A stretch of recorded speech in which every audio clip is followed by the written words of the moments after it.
200 logs are stacked in the following manner: 20 logs in the bottom row, 19 in the next row, 18 in the row next to it, and so on. Question में figure associated है, and we have to find in how many rows are the 200 logs placed and how many logs are in the top row.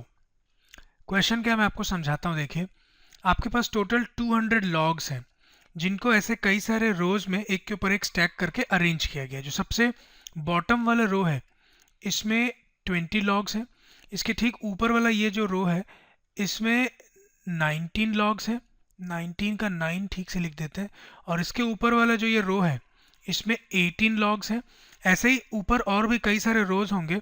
और question में आपसे यही पूछ रहे हैं कि टोटल इन 200 लॉग्स को हमने ऐसे कितने रोज में अरेंज किया है और जो सबसे ऊपर वाला रो होगा उसमें कितने लॉग्स हैं. आई होप क्वेश्चन आपको पार्टली या कंप्लीटली समझ में आ गया होगा. मैं इसको सॉल्व करूंगा तो आपको पूरी तरीके से समझ में आ जाएगा. देखिए, let us see the solution. सबसे पहले गिवन इंफॉर्मेशन को लिख लेते हैं. Here we are given that number of logs placed row wise, number of logs placed row wise are, सबसे बॉटम वाले रो में कितने लॉग हैं 20, देन उसके ऊपर वाले रो में 19, देन 18 और उसके ऊपर आएगा 17 एंड सो ऑन. और अगर आप ध्यान से देखें तो ये जो गिवन लिस्ट ऑफ नंबर्स हैं ये एक्चुअली एक एरिथमेटिक प्रोग्रेशन है. क्यों? क्योंकि किसी भी दो कंसेक्यूटिव टर्म्स के बीच का जो डिफरेंस है वो सेम है. 19 माइनस 20 से आपको मिलेगा -1, अगेन 18 माइनस 19 से आपको मिलेगा -1, 17 माइनस 18 से आपको मिलेगा -1.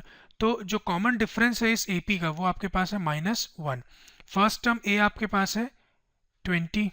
और मैं यहाँ पे एक काम करता हूँ, इस सीक्वेंस में टोटल कितने टर्म्स होंगे इसको मैं अज्यूम कर लेता हूँ एज n.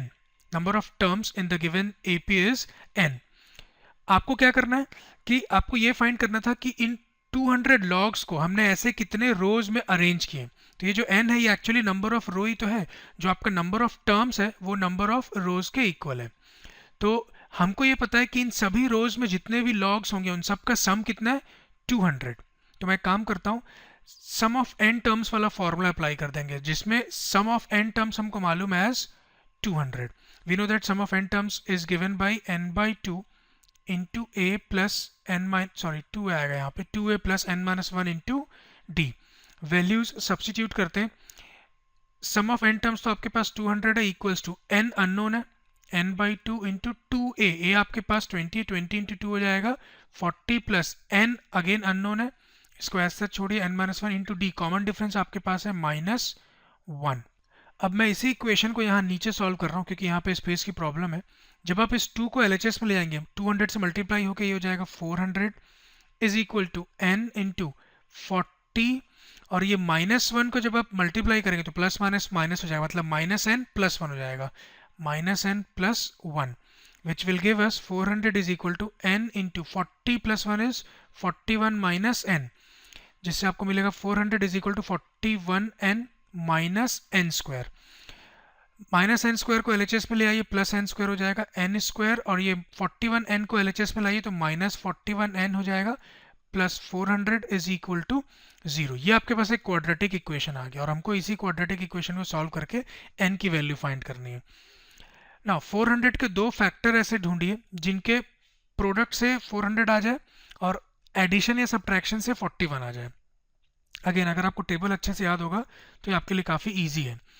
25 16 से होता है 400 और 25 प्लस 16 से आपको मिलेगा 41. तो मैं इसको मिडिल टर्म को स्प्लिट कर रहा हूँ, मैं यहाँ पे सॉल्व करता हूँ. देखिए n स्क्वायर -25n -16n, मैंने क्या किया -41n को हमने -25n -16n के फॉर्म में लिखा है, plus 400 as such is equal to 0. First two terms में से आपको n कॉमन मिलेगा तो n -25 और इसमें आप -16 कॉमन ले लीजिए, अगेन हो जाएगा n-25 क्योंकि 25 इंटू 16 400 होता है और माइनस माइनस तो प्लस हो जाएगा. इन दोनों टर्म्स में देखिए n-25 कॉमन है तो आपको मिलेगा n-16 is equal to 0 which means either n-25 is equal to 0 और n-16 इज इक्वल टू 0. इससे आपको n मिलेगा 25 और इससे हमको n मिलेगा 16. नाउ चेक करते हैं कि कौन सी वैल्यू पॉसिबल है कौन सी नहीं। अगर n इक्वल टू 25 की बात करें, मान लेते हैं ऐसे नंबर ऑफ रोज कितने होंगे 25, तो जो सबसे ऊपर वाला रो होगा उसमें कितने लॉग आएंगे वो देखते हैं। मतलब 25th टर्म की वैल्यू हमको मालूम है। ए एन कैसे फाइंड करते हैं हम, a plus n minus one into d से। तो फर्स्ट टर्म a आपके पास है 20, मैं इसको थोड़ा सा ठीक से लिख देता हूँ। देखिए मैं क्या कर रहा हूँ, 25th टर्म की वैल्यू फाइंड कर रहा हूँ मैं।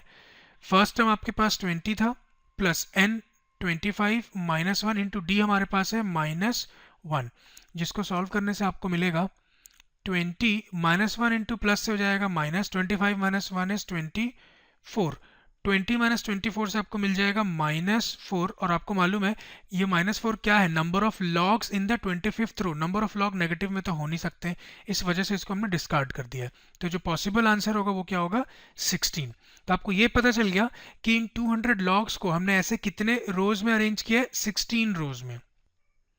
So the number of rows in which these 200 logs are arranged in the form of rows is 6। और जो सबसे ऊपर वाला रो होगा उसमें कितने लॉग होंगे ये भी आपसे क्वेश्चन में पूछा गया था। मतलब A16 आपसे पूछ रहे हैं, A16 क्या होगा, A plus 16 minus one into D. Value find करते हैं। फर्स्ट टर्म A हमारे पास still remaining same 20, plus 16 minus one is 15 into D, common difference D हमारे पास है -1, -1 इंटू प्लस से आपको मिलेगा माइनस, और ये 15 एज सच 20 माइनस 15 इज 5। मतलब जो सबसे टॉप मोस्ट वाला रो होगा उसमें कितने लॉग होंगे, 5। तो फाइनल आंसर आपका क्या है, hence there are 16 rows and 5 logs are placed in the top row. So this completes our solution. Let us see the last question of the same exercise.